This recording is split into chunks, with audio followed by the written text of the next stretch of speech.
Praise the Lord. सबको जय मसीह की। मैं आज आपसे एक बात पूछना चाहती हूँ। क्या आपके मन में कुछ ऐसी बातें हैं जिनके बारे में आप दिन रात सोचते रहते हैं? क्या कुछ ऐसी परेशानियाँ हैं जो आप अपने मन में सोचते रहते हैं कि ये परेशानियाँ कैसे दूर होंगी? कोई भी ऐसी बात जो आपको परेशान कर रही है और आपको समझ में नहीं आ रहा है कि ये सब कैसे ठीक होगा, और आप मन ही मन बहुत दुखी हो रहे हैं, बहुत परेशान हो रहे हैं।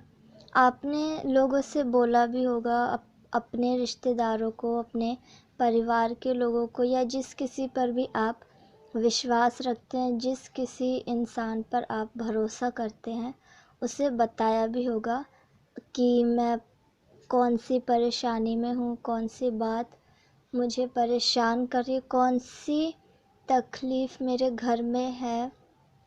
आपने अपने मन की बात बहुत से लोगों को बताई होगी, अपने दोस्तों को, अपने परिवार वालों को, अपने रिश्तेदारों को, अपने पड़ोसियों को। पर जो आज मैं वचन आपके साथ शेयर करने जा रही हूँ, जो वचन मैं आपके साथ बांटने जा रही हूँ, जो खुदा ने मुझे दिया है, वो यही है कि जो मन की बात हम दूसरे लोगों को बताते हैं, क्या वो आपकी वो परेशानी ठीक कर देते हैं? क्या वो आपकी उस बीमारी को ठीक कर देते हैं? क्या वो आपके उस काम में आपकी मदद कर देते हैं? नहीं, बिल्कुल नहीं। कोई इंसान आज के टाइम में इतना नहीं करता है। आप किसी को भी अपने मन की बात बता लीजिए, अपना दुख किसी के भी साथ बांटिए, आपको थोड़ी देर के लिए शांति मिलेगी कि हाँ, मैंने अपने मन की बात उसे बता दी, पर वो इंसान इसमें कुछ भी नहीं कर पाएगा। जो वचन मैं आज आपके साथ बांटने जा रही हूँ वो है भजन संहिता 62 और उसकी 8वीं आयत में लिखा हुआ है, हे लोगों, हर समय यहोवा पर भरोसा रखो, उससे अपने अपने मन की बातें खोलकर कहो, परमेश्वर हमारा शरण स्थान है। वचन क्या कहता है? वचन में क्या लिखा है? हे लोगों, हर समय उस पर भरोसा रखो। वचन कहता है हर समय उस पर भरोसा रखो, यानी कि आप चाहे किसी भी परेशानी में हो, कैसे भी हालात हो, कितनी भी बड़ी मुश्किल क्यों ना हो, कोई भी दुख क्यों ना हो आपके जीवन में, पर आपको क्या करना है? हर समय उस पर भरोसा रखना है। हमारे यीशु मसीह पर हर समय भरोसा रखना है। सिर्फ उस टाइम पर भरोसा नहीं रखना है जब आपकी लाइफ में सब कुछ ठीक चल रहा है, आपके पास कोई दुख, कोई तकलीफ़ नहीं है। पर कब भरोसा रखना है? हर समय भरोसा रखना है। चाहे आप दुख में हो, चाहे आप परेशानी में हो, चाहे आप बीमारी में हो, किसी भी हालात में क्यों ना हो, उस पर भरोसा रखना है। और दूसरी बात क्या लिखी है? उससे अपने अपने मन की बातें खोल कर कहो। किससे कहनी है हमें अपने मन की बात? आज वचन आपको बता रहा है कि उससे अपने अपने मन की बातें खोल के कहो, यानी कि जो हमारा खुदा है, जो हमारा यीशु मसीह है, उससे अपने मन की बात खोल खोल कर कहो। आज आपको ज़रूरत नहीं है किसी और से अपने मन की बात बताने की। आज आप खुदा के सामने बैठिए, रोइए, जैसे मर्जी, जैसे आप उससे बातचीत करना चाहते हैं वैसे बात करें और खोल खोल कर बताएं।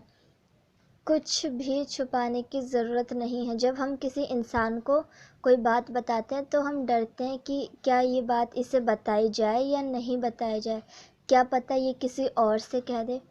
पर इसीलिए वचन में लिखा है कि अपने मन की बात उससे खोल खोल कर कहो, क्योंकि वो जो हमारा खुदा है वो हमारा सुनने वाला खुदा है। उसे पता है कि हमें किस चीज़ की ज़रूरत है, उसे पता है कि हम कौन सी परेशानी में हैं, वो हमारे हालातों को जानता है। इसीलिए वचन कहता है अपने अपने मन की बातें खोल कर कहो, यानी कि कुछ भी छुपाने की ज़रूरत नहीं है, क्योंकि भले ही आप छुपा लें पर हमारा परमेश्वर सब कुछ जानता है। इसीलिए जब आप खुदा के सामने बैठें, अपने मन की बातें उससे खोल खोल कर कहें।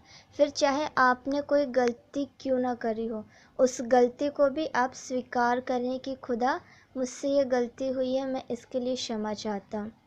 कुछ भी ऐसी बात ना रहे जो आप खुदा से छुपाएं। आप अपने मन की हर एक बात खुदा के सामने बैठ के बताएं। पूरे दिन में जो आपने गलती की है या जो कुछ भी आपने कार्य किया है या जिस बात से आप परेशान हैं, वो सब बातें यीशु मसीह के सामने, खुदा के सामने जब आप बैठते हैं उससे बातचीत करने, तो वो अपने मन की सारी बातें उससे खोल खोल कर कहें। और फिर इसमें लिखा है परमेश्वर हमारा शरण स्थान है। वचन ये क्यों कहता है कि परमेश्वर हमारा शरण स्थान है? शरण स्थान का क्या मतलब है? यानी मतलब जहाँ हम शरण लेते हैं, रहने का स्थान। तो हमारा शरण स्थान कहाँ है और क्या है? हमारा शरण स्थान क्या है? हमारा परमेश्वर है। आज आप भले ही घर में रह रहे हो, पर वो घर किसने दिया है? परमेश्वर ने दिया है। और वचन कहता है परमेश्वर हमारा शरण स्थान है। और इसी के साथ मैं एक वचन आपके साथ और शेयर करूँगी कि परमेश्वर को शरण स्थान क्यों कहा गया है। कुछ और भी बोल सकते थे। और इसके लिए लिखा है भजन संहिता 107 और उसकी 29 आयत में लिखा है, वह आंधी को शांत कर देता है और तरंगे बैठ जाती हैं। वचन कहता है वह आंधी को शांत कर देता है।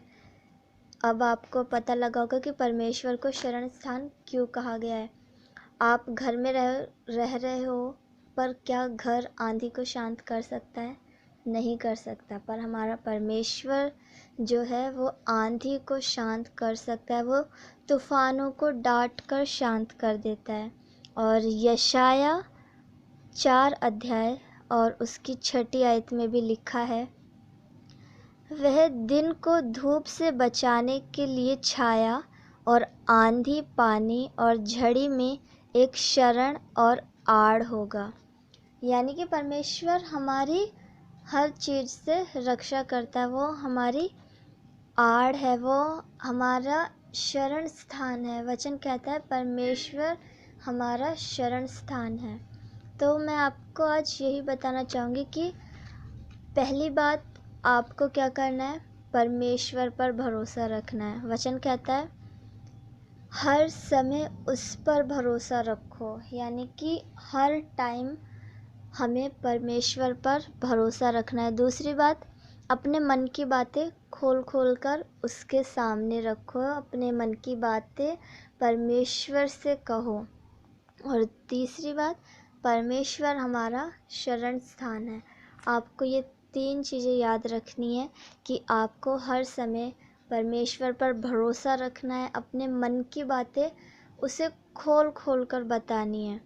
और तीसरी बात कि परमेश्वर हमारा शरण स्थान है।